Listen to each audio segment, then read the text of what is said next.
No niin, se on valeinsinööri HEI. Ja nyt voidaan sanoa, että mä oon kerrankin rattimiehiä. Nimittäin siinä on tuon avopemmarin ratti, mulla on nyt käpäläs ja ei aivan huvin vuoksi oo. Kyllä tässä on nyt joku aivan tarkoituskin ja se on hyvinkin pitkälti tuo katsastus, joka on tulossa. Ja mulla on ollut semmonen epämiellyttävä ongelma jo pitkän aikaa, varmaan niin kauan kuin tuo auto on oikeastaan mulla ollut, eli kauan. Että siinä aina välillä syttyy se airbagin valo. Ja sehän on tässä itse asiassa tässä ratissa, se on tossa se airbagin valo. Tuossa noin. Tuossa alimmassa puolessa.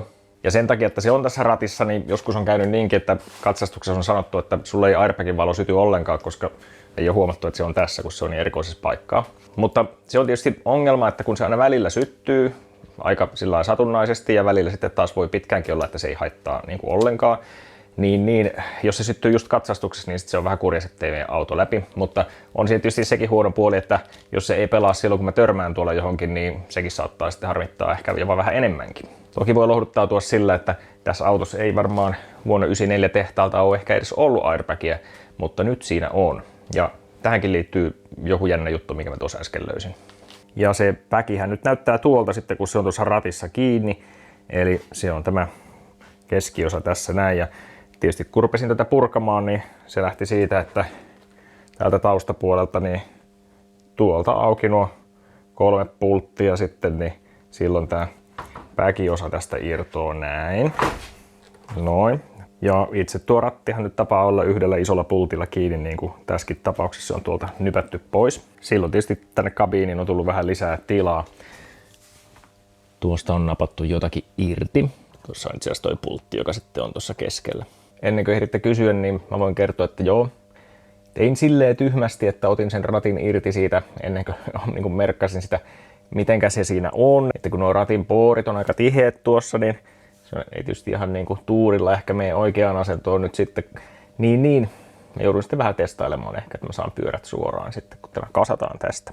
Mutta oma vika oli vähän liian innokas. Sen verran mä nyt tästä tiedän kokemuksien perusteella jo monen vuoden ajalta, että kun tuota rattia kääntelee, niin se on se, mikä sitä provosoi, niin kuin, että se valo sitten voi syttyä. Että se ei ole mistään niin kuin johdotuksista, mistään penkin alta, mitä, jossa aika monissakin tapauksissa vissiin voi niitä ongelmia siellä olla, mutta kyllä se on nyt niin kuin tähän rattiin ja päkiin ja muuhun liittyvä juttu, että silloin se syttyy, kun oikein kunnolla johonkin suuntaan keikuttaa.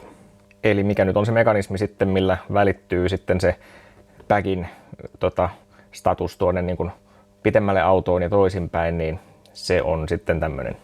Joo, täällä ratin takapuolella, niin täällä on tämmönen slipringi, on tämä tällainen musta muovinen kiekko, missä on sitten nämä tämmöiset kehät. Ja ihan niin kuin tuosta väristä voi jo päätellä, niin noitten on tarkoitus johtaa sähköä sitten noitten pintojen tuossa. Ja se vastinpari löytyy sitten täältä. Täällä on tämmöiset vähän niin kuin hiilen tyyppiset tämmöiset, kai nuo kuparia on, mitkä on sitten jousikuormitteiset ja pökkää noihin renkaisiin sitten tosta. Niissä on tommoista tahnaista möhnää sitten. Sitä tahnaista möhnää on myöskin täällä näissä renkaissa ja tuo on varmaan kuparitahnaa ja sitä siellä ilmeisesti pitäisi niin kuin oikeasti ollakin. Että kyllähän tässä nyt aika äkkiä syntyy semmoinen ajatus, että tuo kontaktipinta se varmaan on se syyllinen tähän ongelmaan ja jotenkin sille pitäisi nyt sitten keksiä. Mä kokeilin vähän painella noita hiilen tyyppisiä juttuja tuonne ja sovitella tätä rattia, niin mun mielestä ne tulee kyllä niinku riittävän pitkälle, että ne ei ole sillä lailla kulunut, että ne ei enää ylettyisi tuohon renkaaseen kunnolla. Ei se mun mielestä näyttänyt siltä. Toki vaikea nähdä, niin kun asettelee tuohon, että onko näin, mutta mun mielestä se vaikutti siltä. Niin mä lähtisin nyt sillä, että putsailis näitä kontaktipintoja ja laittaisi sitten kevyesti sitä kuparitahnaa sinne takaisin. Kyllä kun tätä niinku zoomailee tässä oikein tarkasti, niin kyllähän tuolla niinku selkeästi on tuollaista niinku tummentumaa noissa radoissa tuossa, että se voi varmaan vaikuttaa tuohon johtavuuteen ja varmaan veikkaan, että toi kuparitahnakin, niin se on aika tummaksi mennyt, että siinä on varmaan kaikenmoista likaa ja muuta sitten, mitä sinne on mukaan mennyt, niin koitetaan, jos sitä ensin putsaisi ihan liuottimella nuo rasvat ja muut pois ja sitten mahdollisesti jollakin hiomatahnalla tai jollakin kevyesti vähän kiillottaisi olisiko se autosolin chrome-glantsi hyvää tähän tai sitten joku muu sellainen metallitahna.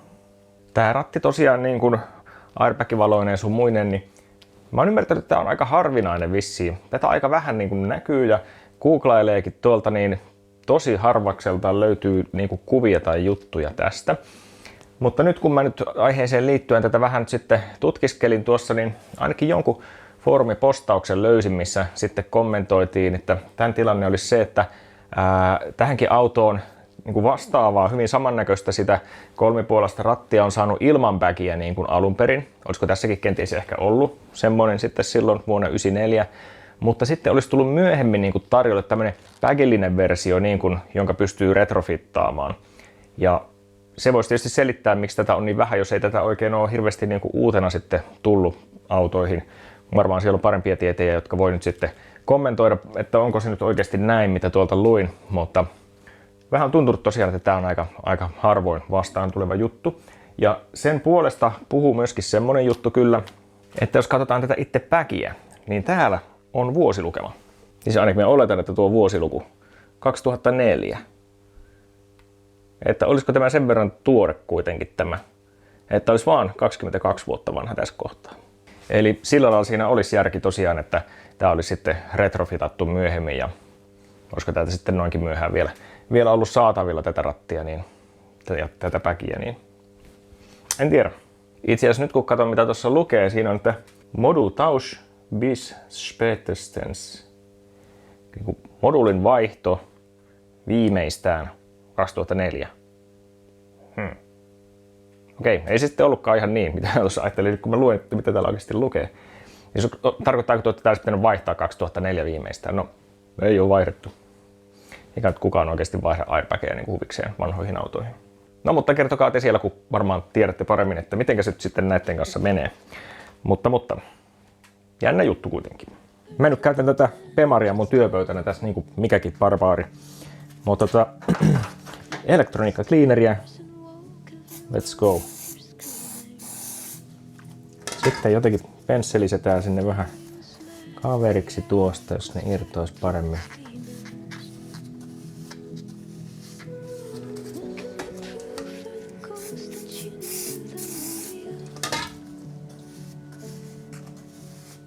Aika paksuksi on mennyt, en tiedä, no, onko se ollut alun perin ihan näin paksua, mutta ainakin nyt tämä on aika paksua tämä tavara.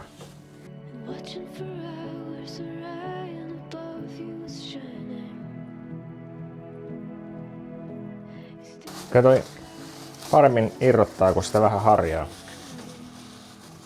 Koska se on tosi tiukassa tää tavara täällä.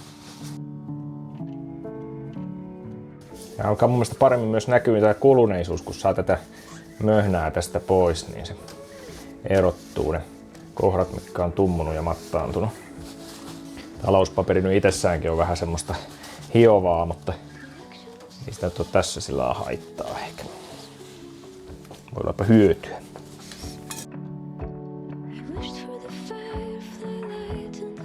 Ei tästä tule niinku loppua ollenkaan tästä möhnästä. Tää ei välttämättä ole paras liuotin tää elektroniikkakin. Mä ajattelin, että se olisi hellävarainen, ettei nyt pittiäkään mitään jarrukliineriä sinne laittaa ehkä.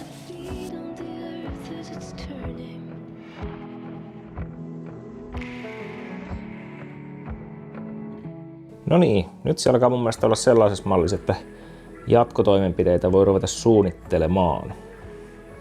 Mutta hyvin nyt tosiaan erottuu nuo, että missä se on kulkenut sitten siinä se vastakappale. Koitetaan kiillottaa. Mä nyt koitan tällä aluksi. Mulla olisi jotakin niitä Mothersinkin tahnoja, millä on aluvanteita kiillottanut, mutta tää voi olla ihan ok. Sitten on tossa, mä oon tuossa kannessa nyt sen verran, että otetaan siitä.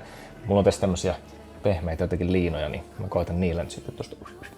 Siinä saattaa olla se tärkein työ tuli jo tehtyä tuossa niinku puhdistuksen muodossa, mutta katsotaan nyt tälläkin vähän. Sitten jos tässä käy niin, että kohta katoaa kaikki kiilto täältä, niin sitten voidaan todeta, että ei tämä ollutkaan hyvä.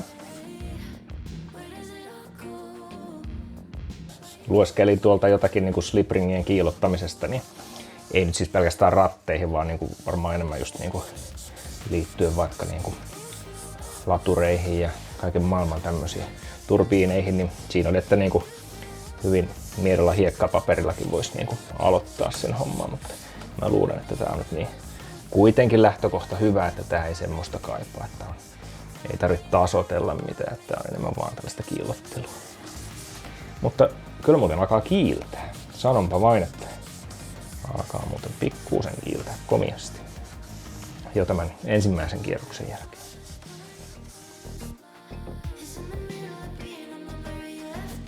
Aika kiva, mutta jatketaan. Olisi kiva, kun olisi joku semmonen työkalu, jonka päässä olisi joku tyyny, joka just sopisi tuohon uraan. Sehän olisi vallan helppo ja kiva käyttää.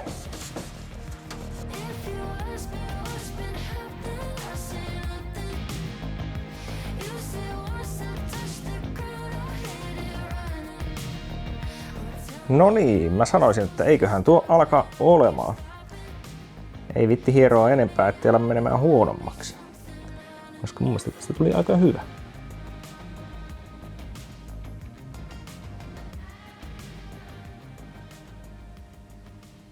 No niin, sitten meidän pitäisi puhua näistä kuparitahnoista seuraavaksi. Joo, tosiaan tuolla jossain foorumeillakin oli, että ihan siellä Bemarin ohjeissakin on, että tuonne pitäisi kuparitahnaa vissiin laittaa, ja se pitäisi olla semmoista tietysti, mikä johtaa sähköä. Kaikki kuparitahnat ilmeisesti ei välttämättä johda sähköä, tai ainakin niissä on eroja, että kuinka hyvin. Ja tämä olikin nyt sitten vähän hankalampi juttu, koska koitin taas laittaa tietokoneen koville ja kysellä, että mitä ja mistä siihen nyt sitten olisi. Joitain tuotteita oli semmoisia, joita oikeasti mainostettiin, että nämä on niin kuin hyvin sähköä johtavia. Mitään niitä semmoisia ei oikein niin kuin löytynyt, että olisi saanut niin kuin vaan tuosta nipsnaps haettua kätevästi läheltä kaupasta.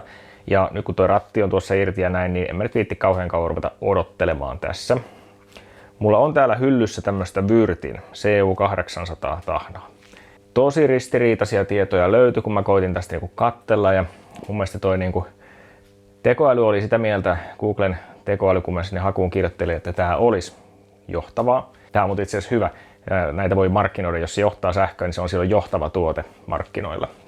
Mutta no joo, se on asia erikseen, mutta kyllä siellä jossain oli sitten niillä sivuillakin, kun mä löysin, niin että oli viitattu siihen jotakin, että tämä olisi niin kuin johtavaakin ja näin, niin tätä mä nyt kokeilen, koska noin mitä löytyi sitten tuosta niin kuin lähimarketeista ja varaosataloista, niin mä koitin niitäkin kovasti niin kuin sitten metsästää tuotetietoja, että onko mistään mainittu. Ja tosi nihkeästi löytyi, että mikä olisi johtavaa ja mikä ei. No yksi löytyi, että Motipin oma oli semmoista, että sitä mainostettiin, että hyvä sähkön johtavuus, semmoinen spray-tyyppinen. Ja sitä ehkä voisi ollakin, mutta ei suoraan netistä löytynyt saldoja eikä muuta, ei nyt jaksanut ruveta soittelemaan ja muuta sitten. Ja sitten pitäisi kuitenkin se hakea tuolta vähän kauempaa vielä.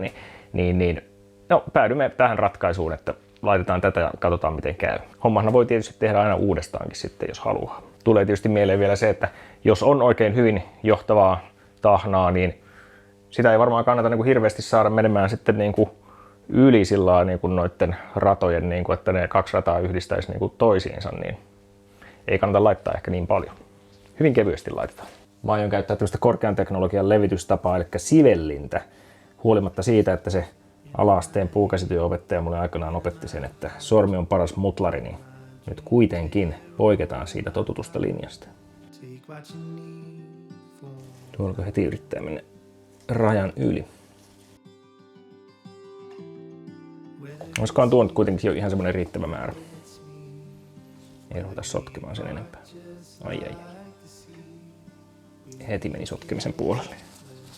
Rupesin siitä puhumaan.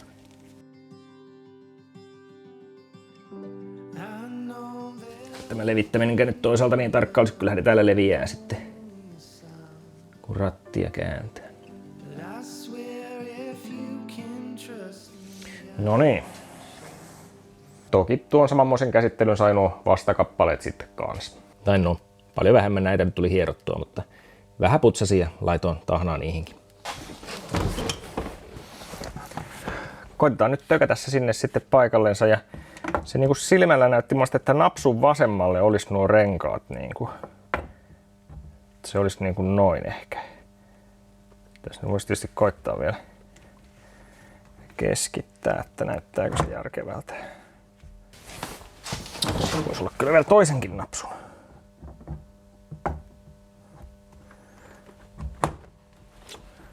Tää olisi 63 Nm vissiin ja varmaankaan ei kannata rattilukkoa vasten vääntää.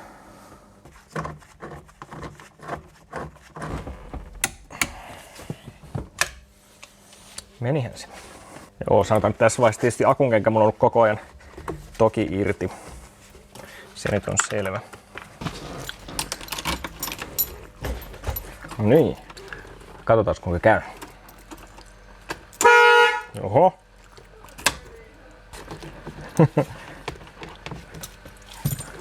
Okei.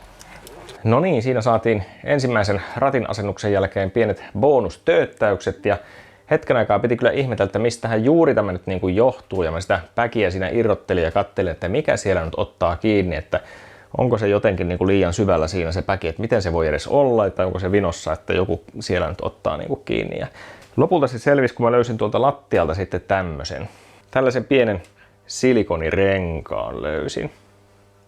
Siinä on tarkoitus olla näiden pulttien alla, mitkä siis sen päkin kiinnittää sieltä takapäin. Se on näköjään niin herkkää touhua, että jos ei tuota eristettä ole tuossa välissä, niin sitten tulee ongelmia. No sitten päästiin tööttäyksestä eroon ja nyt on sitten iteroitu sitä ratin oikeaa asentoa, kun mä en sitä huomannut ottaa talteen merkata mitenkään sinne, että miten päin se oli, niin nyt alkaa olla ratti suorassa, kun on käynyt tuossa ajelemassa pari kertaa. Nyt sitten tietysti kaikista oleellisin tässä viimeisenä on, että no, miten se airbagin valo? No, se kerran syttyi tuossa mun ekalla ajolenkillä kyllä. Ja sitten taas kun uudestaan meni, tai sammutin autoja ja uudestaan käyntiin, niin sitten se taas katosi. Nyt äsken tein pienen lenkin, niin ei syttynyt. Ja nyt mä löysin tuolta sitten taas uutta tietoa niin tuohon rattiin liittyen. Ja siellä nyt sanottiin, että se olisi 93 ja 94 vuonna ollut näissä E36 niin kuin tämmöinen optio sitten, että sen voi siihen autoon ottaa. Ja se voi olla, että se on siis otettu silloin tosiaan uutena toisin kuin aiemmin siinä ajattelin, mutta voi olla jälkikäteenkin, koska siinä joku sanoi, että se olisi aika tämmöinen niin kuin standalone systeemi toi ratti, että se periaatteessa se kaikki systeemi on niin kuin siinä ratissa. Siinähän on niin kuin sitten kun sen backin ottaa pois, niin siihen rattiin jää vielä pultattuna semmoinen alumiiniboksi sinne joku, että onko siinä sitten vaan joku kiihtyvyyssensori siellä niin kuin sen ratin sisällä sitten, että kun siinä ainakin väitettiin, että se ei hirveästi edes niin kuin juttele tänne autoon niin kuin sen kummemmin ja no eihän sieltä olekaan mitään, kun siellä oli ne 3 kontaktia niin kuin siellä, mitkä tulee sinne ratille, että ja yksi niistä on ainakin se töötin juttu ja sitten 2 jää päkille, että sinne tulisi vaan sitten niin kuin virta ja maa sille päkille ja voisi se tietysti niitäkin kautta tulla se tieto sinne, mutta en tiedä. Niin, näin siinä väitettiin, että se tavallaan niin kuin kaikki on siinä ratissa, niin kuin mitä siihen tarvitaan. Ja silloin se tarkoittaisi, että ei voi olla mikään niin kuin penkin turvavyön kiristäjän ongelma kyseessä, eikä mikään tällainen, eikä mikään boksi missään muualla, vaan sitten se täytyy olla tuossa ratissa ja melkein se täytyy kyllä sitten siinä slipringissä olla se ongelma. Niin mä nyt toivon, että nyt kun mä vähän tuolla ajelen ja pyörittelen sitä, niin se alkaisi sitten toimimaan eikä sitä ongelmaa enää tulisi. Niin. Toivotaan niin. Seurataan tilannetta. Mä koitan vaihtaa tuonne nyt yhden polttimon, mikä oli palannut, tai ehkä pitää vaihtaa saman tien 2, eli lähipolttimot tuohon eteen, ja menen sitten varmaan huomenna katsastelemaan tätä. Niin koittakapas pysyä komiana, niin tavataan taas kohta. Moro!